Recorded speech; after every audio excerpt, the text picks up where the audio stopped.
안녕하세요. 저는 서울에 사는 30대 중반의 여자입니다. 저는 오늘 전 남자친구와 파혼을 했던 이야기를 꺼내보려고 합니다. 예비 시어머니가 저를 마치 노비 다루듯이 부리셨거든요. 결국 도망치긴 했지만 제게는 아직도 끔찍한 기억으로 남아있어 그 이야기를 한번 해보도록 할게요. 저와 남자친구는 회사 선후배로 만났습니다. 남자친구는 회사 팀장님이었는데 처음에는 차가운 인상에 완전히 나쁜 놈인 줄 알았어요. 하지만 알고 보니 사람을 대할 줄 몰라서 조금 무뚝뚝했던 거고 사실은 누구보다도 따뜻한 마음을 가진 사람이더라고요. 그때부터 마음을 키워온 저는 팀장님께 고백을 했고 다행히도 팀장님 또한 제 마음을 받아주셔서 교제하게 되었습니다. 그렇게 저희는 1년간 행복하게 사귀었어요. 팀장님은 40을 바라보고 저 역시 30대 중반을 바라보기에 저희는 자연스럽게 결혼을 생각하게 되었죠.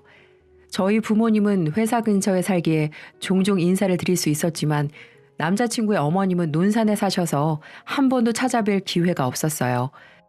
가끔 전화 통화를 하긴 했지만 통화만으로 예비 시어머니가 어떤 분인지 깨닫는 건 쉬운 일이 아니었죠. 그래도 다행스러운 건 예비 시어머니께서 저를 좋게 생각해 주신다는 점이었습니다. 남자친구는 예비 시어머니가 저를 많이 보고 싶어 한다고 하더라고요. 기분이 좋았던 저는 조만간 날짜를 잡고 찾아뵙자고 말했고 2달이 지나고 토, 일, 대체 휴일, 월 이렇게 3일을 쉴 수 있는 날이 있었는데 저희는 그 쉬는 날을 이용해 시어머니의 집에 다녀오기로 했어요. 그렇게 논산에 가기로 한 날짜가 다가왔고 2박 3일 동안 지내기로 한 저희는 짐을 챙겨 논산으로 떠났습니다. 남자친구의 차를 타고 고속도로를 달리는데 하늘도 푸르고 공기도 맑은 게 기분이 참 좋더군요. 논산에 도착한 저희는 번화가에 들러 장을 먼저 봤어요. 예비 시댁이 있는 곳은 논산에서도 외진 곳에 있는지라 대형 마트가 없거든요.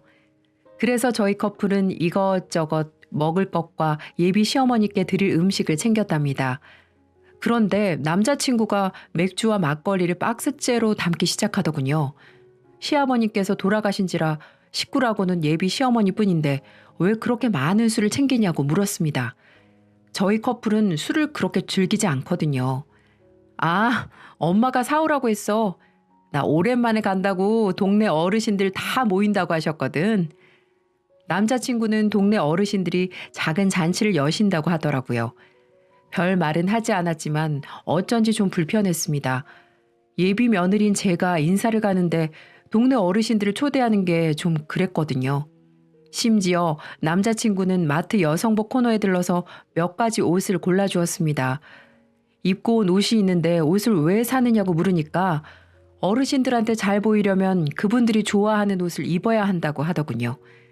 그러더니 요즘 사람들은 입지도 않을 촌스러운 옷들을 제 옷에 대보더군요. 예쁜 옷을 준비했는데 그걸 못 입게 하니까 신경질이 좀 났어요. 하지만 결혼하겠다고 말씀드리러 가는 자리인데 남자친구와 다투고 싶지는 않아 그냥 참았죠. 트렁크는 물론이고 뒷좌석까지 술을 가득 채운 저희는 예비 시댁이 있는 곳으로 향했습니다. 예비 시댁은 시골 속의 시골이라는 말이 딱 들어맞을 정도로 외진 곳에 있더군요. 그래도 사람의 손이 닿지 않는 그림 같은 풍경들을 보며 저는 두근거림을 느꼈습니다. 이렇게 아름다운 곳에선 산책만 해도 즐거울 것 같았고 이런 곳에 시집을 오면 낭만 있고 행복할 것만 같았거든요. 그렇게 설레는 마음을 담고 한참을 달린 저희는 파란 대문이 있는 곳으로 들어갔어요. 그곳 마당에 한 여자분이 서 계셨는데 딱 봐도 예비 시어머니라는 걸 깨달을 수 있었어요. 안녕하세요, 어머니. 병민 오빠 여자친구 이주란이라고 합니다. 그래. 아유, 네가 우리 병민이 각시 될 사람이구나. 정말 반갑다. 오느라고 고생 많았지? 예비 시어머니는 저를 아주 반갑게 맞이해 주셨어요. 심지어 끌어안아 등까지 토닥토닥 두드려 주시면서 말이죠. 예비 시어머니 품은 참 안락하더군요. 마치 다정한 외할머니의 품에 안겨 있는 것 같았습니다. 사실 시골에서 뙤약볕을 맞으며 일하셔서 그런지 동년배인 저희 엄마보다 훨씬 나이 들어 보이기도 했어요. 예비 시어머니의 안내를 받아 저는 집 구경을 했습니다. 최근에 집을 리모델링 했다고 들었는데 정말 깔끔하긴 하더군요. 물론 시골 특유의 감성이 남아있긴 하지만 이 정도면 제가 2박 3일간 지내도 불편함이 없을 것 같았어요. 마당에는 평상이 있었는데 저기에서 시원한 수박을 먹거나 벌렁 들어 누워서 한숨 자면 정말 행복할 것 같았거든요. 주란아, 우리 집 어때? 서울에서 복잡하게 살 때랑 비교되지? 내가 좋을 거라고 말했잖아. 진짜 그러네, 오빠. 여기 너무 좋다. 오빠 덕분에 이렇게 좋은 것도 와보고 어머님도 친절하게 맞아주시고 나 여기 정말 잘 온 것 같아. 그렇게 저희는 휴가를 정말 잘 온 것 같다며 서로 평상에서 장난치며 노래를 불렀습니다. 그때 예비 시어머니께서 저희를 바라보시고는 배고프지 않느냐고 물으셨어요. 휴게소에서 뭘 먹긴 했지만 배가 고팠던 저는 출출하다고 말했습니다. 그러자 예비 시어머니께서는 염소 수육을 해주신다고 조금만 참고 쉬고 있으라고 말하시더군요. 솔직히 조금 꺼림칙했어요. 생각만 해도 비위가 상하기도 했고요. 염소 고기를 먹어본 적도 없지만 예비 시어머니께서 해주신다는 염소 수육은 직접 키우는 염소를 잡아다가 해주신다는 거였거든요. 하지만 그렇다고 싫다고 말할 수도 없었던 저는 초면부터 입장 난처하게 하면 예의가 아닌 것 같아 평소에도 자주 먹는다며 감사히 잘 먹겠다고 마음에도 없는 소리를 하고 말았죠. 물론 어머님께 잘 보이고 싶은 마음이 그때까진 컸으니까요. 그렇게 저는 겉으로는 웃으며 좋아하는 척 했지만 속으로는 제발 어머니 그냥 염소고기만은 제발 차라리 김치에 밥 말아 먹을게요. 이런 말을 하고 싶은 마음이 굴뚝 같았지만 결국은 아무 말도 못한 채 전 염소가 있는 어머님의 뒤를 따라갈 수밖에 없었어요. 그곳에 자그마한 염소 농장이 있더군요. 저런 걸 먹는 건가? 하고 생각하고 있는데 갑자기 예비 시어머니께서 울타리 안으로 들어가시더니 염소 한 마리의 뿔을 붙잡으시더군요. 자신의 미래를 아는 건지 염소는 발버둥을 치며 예비 시어머니의 소나귀에서 벗어나려 했어요. 그 모습을 보니 비위가 더 확 상해서 온몸이 털이 빠드득 서는 것 같았어요. 그래서 저는 도저히 안 될 것 같아 어머니께 말씀드렸죠. 어머니, 죄송하지만 염소 잡지 말고 저희가 사온 음식으로 먹으면 안 될까요? 어머님 드시라고 한우도 사왔는데 염소 지금 잡고 손질하려면 시간도 오래 걸리실 것 같은데. 염소가 괴성을 지르며 발악하는 걸 보고 싶지 않았던 저는 예비 시어머니에게 좋게 말씀드렸어요. 하지만 예비 시어머니는 어차피 이따 오실 동네 어르신분들 대접하려면 잡아야 한다. 그러니까 걱정하지 말어. 그리고 너도 염소고기 좋아한다며. 이렇게 멀리서 왔는데 내가 우리 며느리 될 사람한테 이런 것도 못 해주겠니? 라고 하시는 겁니다. 괜히 어머니께 마음에도 없는 소리를 해가지고는 반강제로 정말 염소고기를 먹어야 되는 처지가 된 거죠. 이래서 사람은 거짓말을 하면 벌을 받는가 봅니다. 어머니는 발을 질질 끄는 염소의 뿔을 붙잡고 울타리 바깥으로 끌고 나오시더라고요. 저는 남자친구에게 꼭 저래야 하는 거냐고 눈빛을 보냈습니다. 하지만 남자친구는 네가 곱게 자라서 모르는 모양인데 시골에선 흔한 일이야. 잔인할 것도 전혀 없다고. 라고 하더군요. 심지어 예비 시어머니를 도와 염소를 끌고 갔고요. 차마 도축하는 장면을 눈뜨고 보지 못할 것 같은 저는 잠시 그 자리를 피해 있었어요. 아마 둘이 힘을 합쳐 염소를 도축했겠죠. 그 잔인한 장면을 상상하니 그때부터 이곳으로 휴가를 온 게 점점 후회가 되기 시작했답니다. 예비 시어머니와 남자친구는 가죽을 벗겨낸 염소를 펄펄 끓는 솥단지에 집어넣었어요. 조금 전까지 살아 움직이던 염소가 솥단지 안에서 잊고 있다고 생각하니 영 꺼림직하더군요. 하지만 문제는 그 다음부터였습니다. 예비 시어머니는 1시간 뒤면 동네 어르신들이 오신다면서 분주하게 잔치 준비를 시작하시더라고요. 남편은 커다란 상 여러 개를 폈고 예비 시어머니는 음식을 분주히 준비하셨죠. 멀뚱히 서 있던 저에게 이런저런 심부름을 시작하게 된 건 그때부터였어요. 아유, 주란아, 혼자 뭘 그리 멀뚱멀뚱 서 있어. 가서 동네 어르신들 맞이하게 상 좀 깨끗이 하나씩 닦어. 주란아, 너 전 부칠 줄 알지? 지금 당장 부엌에 가서 부추랑 김치 가지고 전 좀 지져라. 어르신들 건강 생각해야 하니 절대 타지 않도록 잘 붙여야 된다. 전 땀을 삐질삐질 흘리면서 전을 붙이고 있다가 남친 어머니가 부르시면 금방 달려가서 심부름을 하고 또다시 불 앞으로 달려가곤 했습니다. 주라나, 내가 타지 않게 조심해서 전 붙이라고 했잖니. 이렇게 음식을 못해서야 어떻게 시집을 오려고 그래. 너네 어머님은 30 넘도록 이런 것도 안 시켰다니. 아주 시집 안 보내려고 작정을 하셨구나, 니네 어머님은. 와, 정말 미쳐버리는 줄 알았습니다.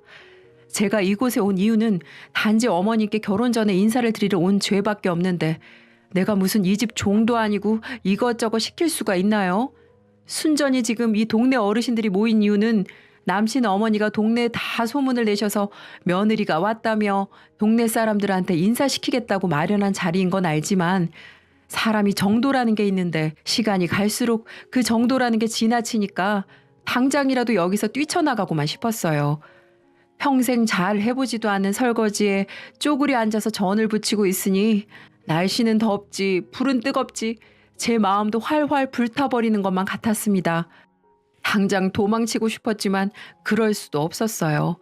남자친구도 옆에서 허드렛 일을 땀을 흘리며 하고 있었거든요.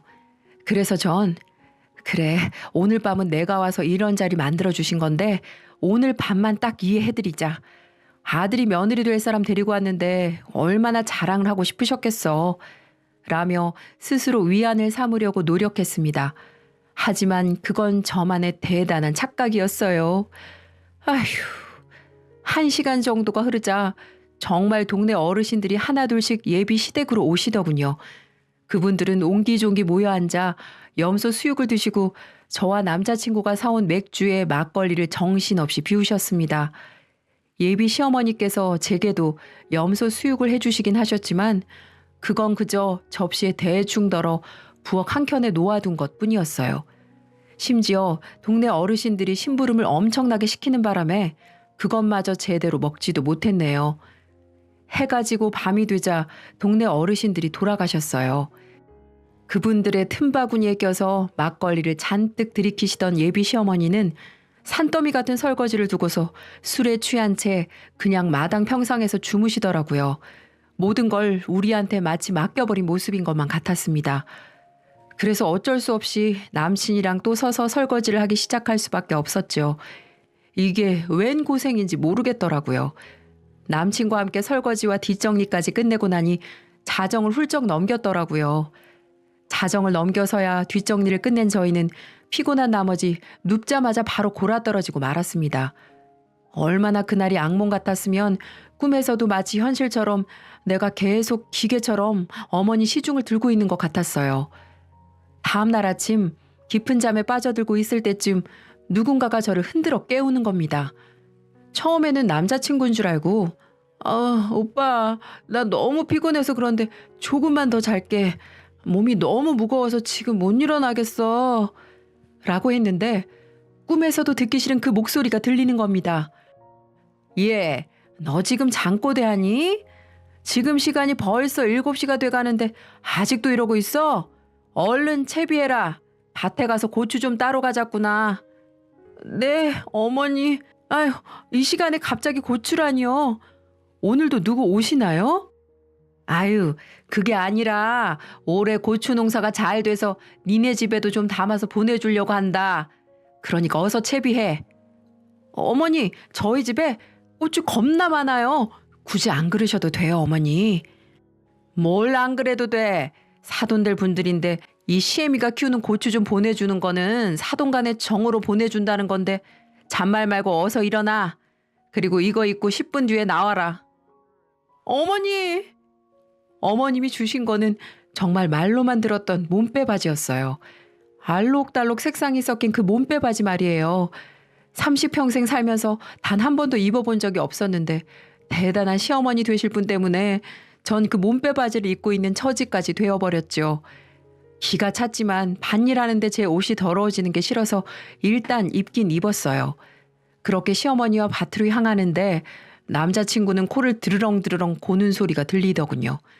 그걸 듣는데 자기 자식은 놔두고 왜 남의 자식을 고생시키시는 거야? 이런 생각이 들었지만 제 손을 잡고 언제 그랬냐는 듯 다정하게 밭으로 데리고 가는 모습을 보니 전 더 이상 어쩔 도리가 없었답니다. 제 마음 같아선 당장 손을 빼버리고 싶었지만 어머님 손이 무슨 단단한 바위 같았어요. 등치도 크신 분이었지만 손목 힘이 워낙 강해서 전 마치 경찰이 도둑을 연행하는 것처럼 질질 끌려가다시피 했네요. 아휴, 다들 안 보셔도 상상해 보시면 어떤 느낌인지 아시겠죠? 고추밭으로 가니 예비 시어머니는 먼저 시범을 보이시며 고추 따는 방법을 알려주셨어요. 그렇게 어려운 건 아닌 것 같아 저는 말씀해 주신 대로 열심히 고추를 따기 시작했어요. 하지만 시간이 오전 9시가 넘어가자 등짝에 쏟아지는 햇빛도 점차 뜨거워지기 시작하는 겁니다. 비비크림도 안 바르고 나왔는데 뜨거운 땡볕 때문에 온몸이 타들어가는 기분이었어요. 그리고 전 고추를 따다 시어머니의 기이한 행동을 보고 깜짝 놀라고 말았습니다. 어디서 쉬쉬 하면서 물소리가 들리는 겁니다. 그래서 얼굴을 돌렸더니 세상에나 어머님이 저를 보며 씩 웃으시면서 밭에서 오줌을 싸고 있는 겁니다. 아유, 얘야, 시골에서는 다 급할 때 이렇게 싸. 그러니까 이해하렴. 너도 마려우면 눈치 보지 말고 얼른 싸고. 얼마나 시원한지 몰라. 그리고 이 고추밭에 오줌 싸면 다 거름이 되고 살이 된단다. 헐. 실실 웃으면서 제게 말하는 어머님의 모습을 보고 황당하고 어이가 없었어요. 아무리 앞으로 내가 자주 볼 사이이고 며느리 될 사람이라고는 하지만 우린 어제 살면서 처음 보는 인간관계였거든요. 그런데 어떻게 제 앞에서 그럴 수가 있는지 그런 어머니를 보고 앞으로 제 인생이 지옥문이 열리는 것만 같았습니다. 그리고 처음에는 우리 친정에 보내줄 고추만 따겠다던 시어머니는 한참이 지나도록 그만하자는 소리를 하지 않는 거예요. 들어보니 내일 시장에서 장이 열리는데 이 고추들을 시장에 팔아야 하니 조금만 더 따자는 것이었어요. 아휴, 그 말은 친정에 고추 보내자고 했던 말이 일종의 시장에 고추를 팔기 위한 미끼를 던져서 자고 있는 절 기어코 데리고 왔던 거였습니다. 정말 너무 얄밉고 어쩜 저렇게 꼴불견일 수가 있는지 한 번만 더 건들면 정말 폭발해버릴 것만 같았어요. 하지만 제 얼굴을 보고 상황 파악이 되셨는지 곧바로 내려가자고 하시더군요. 정말 눈치 빠른 배겨시 같았어요. 그렇게 저희는 집으로 내려올 수 있었어요. 수북하게 쌓인 고추들을 본 남자친구는 대충 상황을 파악했는지 예비 시어머니에게 말했죠. 엄마, 뭐하러 주란이를 일찍 깨워서 밭에 데려갔어? 어제 엄마 술 취해서 잠들 때 주란이가 다 치우고 새벽에서야 잠들었단 말이야. 그리고 이 고추는 또 뭐야? 서울 가면 마트에 이런 고추 널렸는데 주란이가 여기 인사드리러 온 거지 막노동하러 온 거 아니잖아. 그렇게 말하면서 시어머니에게 언성을 높이는 겁니다. 그래서 그 앞에서 무안했던 저는 아니야 오빠, 전혀 힘들지 않던데 뭘. 어머니랑 산책도 할 겸 잠깐 갔다 온 거야. 그러니까 너무 어머니께 그러지 마. 라고 또다시 마음에도 전혀 없는 소리를 하고 말았습니다. 그러자 시어머니는 거봐, 내가 뭘 고생을 시켰다는 거야. 미리 일 배워놔서 나쁠 것도 없잖아. 설마 이 늙은이 보고 평생 밭일 하라는 게냐? 너네들이 틈나는 대로 와서 이 애미 일을 도와줘야 할 거 아니야. 어디 고추밭뿐이니? 밭에 당근이랑 무도 다 재배해야 하는데. 헐, 일 배워서? 그럼 나보고 시간 날 때마다 오라는 거야? 그리고 고추 말고 당근은 또 뭐고 무는 뭐야? 나 평생 이 집에서 종노릇 해야 되는 거야? 생각만 해도 너무 끔찍했어요. 마치 이 집에 시집 오면 며느리로 들어온 게 아니라 그 말로만 들었던 고통의 시집살이를 해야 될 것 같은 느낌이 들기 시작하더군요. 그렇게 조금 쉬다가 저녁 먹을 때쯤이 되었습니다. 예비 시어머니는 저녁 때 저희가 사온 한우를 구워 먹자며 깻잎을 따러 가자고 하셨어요. 가기 귀찮았지만 깻잎을 따봤자 얼마나 따겠나 싶어 따라갔습니다. 그런데 혹시나가 또 역시나라고 손이 큰 예비 시어머니는 깻잎을 수백 장이나 따시더군요. 입은 셋인데 뭘 그렇게 따나 욕심도 참 많다 싶었어요. 그렇게 저와 예비 시어머니는 깻잎을 따와 물에 씻었어요. 그런데 갑자기 한 남자분이 대문을 거칠게 밀며 들어오시더군요. 김씨, 김씨 아줌마 있어? 김씨는 다름 아닌 예비 시어머니를 지칭하는 말이었어요. 그걸 아는 예비 시어머니가 나가보시더군요. 아니 김씨 아줌마, 혹시 아줌마가 밭에 있던 깻잎 다 따갔어? 공동으로 쓰는 깻잎을 그렇게 싹쓸이해 가면 어떡해? 남자분은 공용으로 사용하는 텃밭의 깻잎을 전부 털어가면 남들은 대체 뭘 먹냐고 따졌어요. 공동 텃밭인지는 몰랐지만 저 역시 남자분의 말씀에 동의하는 바였습니다. 다 먹지도 않을 깻잎을 수백 장이나 땄으니까요. 그런데 예비 시어머니 항변이 정말 우습더라고요. 아니, 우리 집에서 딴 건 맞아요. 근데 내가 간 게 아니라 우리 며느리를 시켰거든. 내가 고기 먹을 때 좀 먹자고 깻잎 따오라고 시켰는데 그걸 다 따왔지 뭐예요. 내가 참 기가 막혀서 아유 미안해요. 내가 안 그래도 한 소리 했어요. 세아가 너 좀 나와봐라. 예비 시어머니는 잘못을 다 제 탓으로 돌리는 건 물론 심지어 저를 불러내 대신 사과까지 시키더군요. 어처구니가 없었지만 사실을 밝혔다간 더 난리가 날 것 같아 저는 제가 저지르지도 않은 죄에 대해 사과를 드렸습니다. 아니, 그 젊은 아가씨가 뭘 그리 욕심이 많아요. 공룡이고 아니고 간에 먹을 만큼만 따가야지. 서울에 살아서 그런가 절약을 몰라 절약을. 남자분은 제게 호통을 치셨습니다. 저는 바보처럼 굽신거렸고요. 그렇게 남자분은 한참이나 잔소리를 하시다가 돌아가셨어요. 상황이 끝난 후 예비 시어머니를 쳐다봤지만 예비 시어머니는 모른 척하며 다시 저녁 준비를 하시더군요. 아, 진짜 마음 같아선 밥상이고 뭐고 다 엎은 다음에 집으로 당장 돌아가고 싶었어요. 그렇게 다음 날이 되었습니다. 이곳에 온 동안 노동만 했던 저는 이틀 동안 본의 아니게 어머니 일을 도와주느라 온몸이 성하지 않은 데가 없었어요. 얼굴은 촌년처럼 까맣게 탔지, 팔에는 어디서 찍혔는지 멍이 다 들었지, 발은 퉁퉁 부어서 물집 생기려고 하지, 아주 죽을 것만 같았어요.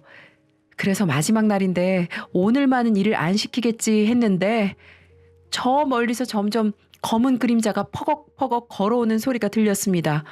그리고 문을 열더니 주라나 어서 채비하거라. 오늘은 나랑 고추랑 당근 팔러 가자. 아우 정말 이번에는 무려 새벽 6시였어요. 오늘 장날이라는 거 어제 말했지? 어서 서둘러 좋은 자리 차지하려면 지금 바로 나가야 돼. 정말 저승사자보다 더 듣기 싫은 소름 끼치는 목소리였어요. 도저히 이러고는 제가 제명에 살지 못할 것만 같았죠.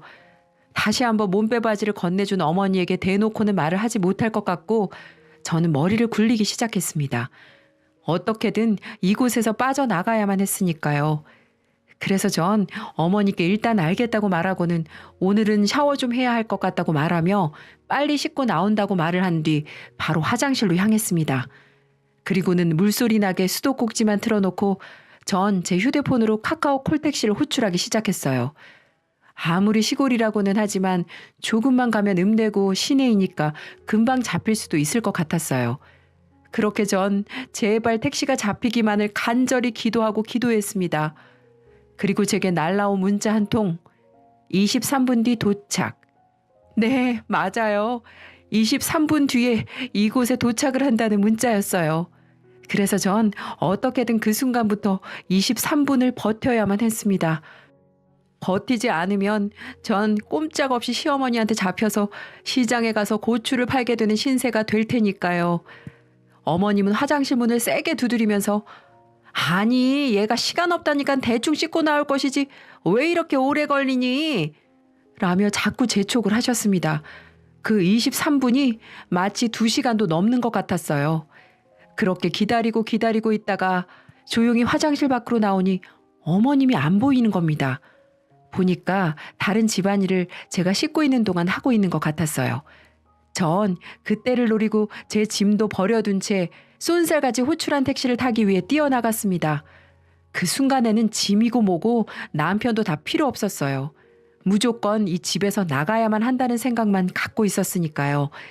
그렇게 전 어머니 몰래 그 지옥 같은 곳에서 빠져나갈 수 있었고 구사일생으로 택시를 탈 수 있었습니다. 왜 직접 말하지 않고 그렇게까지 했냐고요? 그렇게 말을 했다가는 시어머니 그리고 남편과 인상 붉히면서 언쟁을 했을 게 뻔하니까요. 그제야 제가 떠난 걸 눈치챘는지 남자친구에게서 전화가 미친 듯이 걸려오더군요. 주란아, 어디야? 아우, 대체 어디야? 왜 말도 없이 사라졌어? 나 지금 서울 가는 길이야. 뭐? 서울? 지금 서울 가고 있다고? 그래.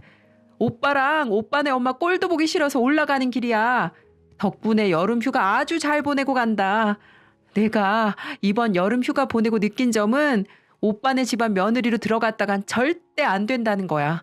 며느리로 들어갔다간 아주 평생 일만 하다 죽을 것 같아. 저는 며칠간의 노동으로 인해 느꼈던 서름을 다 토해냈어요. 그러자 남자친구는 아무리 그래도 예의도 없이 그렇게 가는 게 어딨어. 인사라도 하고 가든지. 넌 가정교육을 그렇게 배웠니? 라고 말을 하는 겁니다.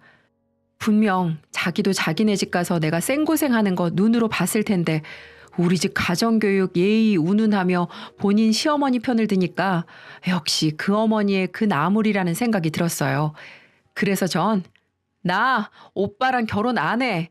아니, 못하겠어. 이렇게 남의 집 귀한 딸 처음부터 시집살이 시키려고 하는데 나중에 결혼하면 어떻겠어? 그러니까 나 말고 당신 내에서 계속 종노릇 할 수 있는 그런 여자 알아봐. 하고 전화를 끊었습니다. 그렇게 전화를 끊으니 시어머니가 다시 남편의 폰으로 전화가 오더군요. 세아가, 너 지금 뭐 하는 거냐? 일하기 싫으면 싫은 거지. 이런 식으로 도망치는 법이 어딨어? 네 친정엄마가 어른한테 이따위로 굴라고 했니? 네가 이러고도 우리 병민이랑 결혼할 수 있을 것 같아? 예비 시어머니는 화가 잔뜩 많이 나신 듯 언성을 높이시며 제 잘못을 꾸짖으시더군요. 하지만 저 역시 물러서지 않았어요. 이미 그 집안에 대한 정은 떨어질 대로 떨어진 상황이었거든요. 어머니, 아니지. 결혼 엎었으니까 이제 어머님도 아니지. 아줌마, 내가 진짜 어이가 없어서 할 말은 해야겠어요. 아니, 제가 그쪽 며느리예요? 그냥 인사 간 것뿐인데 그렇게 부려먹는 법이 어딨어요? 그리고 우리 엄마가 이렇게 하라고 가르쳤냐고요? 네, 그래요. 기본도 모르는 무개념 인간한테는 이렇게 해주라고 배웠어요. 됐어요? 그러니까 더 이상 연락하지 마시고 그쪽 일해줄 며느리 구할 생각이나 하세요. 그리고 남자친구한테 결혼 안 한다고 통보했습니다. 다시는 전화하지 마요. 알겠어요? 정말 구역질 나니까. 야, 너 지금 뭐라고 했니? 너? 이렇게 자꾸 말하려는 소리를 듣고 전화를 제가 일방적으로 끊어버렸어요. 전화를 끊고도 벨이 계속 울렸지만 저는 절대로 받지 않았어요. 어차피 끝난 사이기에 더 이상 기운 빼고 싶지도 않았거든요. 답 없는 인간들하고 입씨름하는 것조차 환멸이 났고요. 며칠 후 회사에서 만난 남자친구는 자기가 잘못했다고 빌더군요. 심지어 제가 원하기만 하면 예비 시어머니가 사과하게 만들 의향도 있다고 하더군요. 하지만 저는 그 집안에 대해 학을 뗀지라 싫다고 말하고 돌아섰습니다. 그 이후로도 남자친구는 계속해서 매달렸지만 저는 그 사람을 용서하지 않고 다른 사람을 만났어요. 구청에서 일하는 공무원을 소개로 만났거든요. 이 사람은 양친이 공무원으로 일하시다가 은퇴하신 분들이셨죠. 꼬박꼬박 나오는 연금으로 사시는 분들이라 농사 같은 걸 지을 이유도 없는 분들이었고요. 그 사실을 알게 된 전 남자친구는 괴로워하며 퇴근 후 매일 술을 마시러 가더니 얼마 후에 퇴사를 하더군요.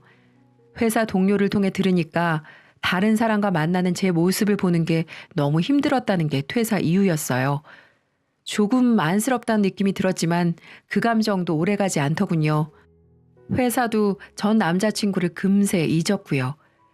지금 저는 새로 사귄 남자친구와 양가의 결혼 허락을 받으러 다니고 있어요. 예비 시부모님이 저를 굉장히 예뻐하시는 덕분에 결혼은 문제없이 진행될 것 같네요. 저도 이제 과거의 나쁜 기억은 다 잊고 곁에 있는 사람과 미래를 꾸려야겠습니다. 지금까지 긴 사연 들어주셔서 감사합니다. 행복하세요.